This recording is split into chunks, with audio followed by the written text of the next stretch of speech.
You ask Tiger to solve. This deals with linear equations with one unknown.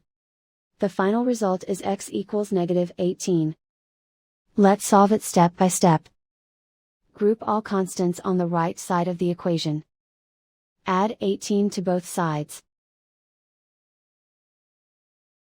Group like terms.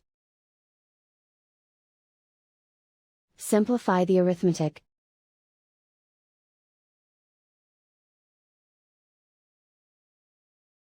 Convert the x into a positive number.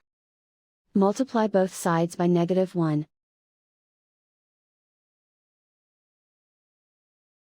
Remove the ones. Simplify the arithmetic. And so the final result is x equals -18.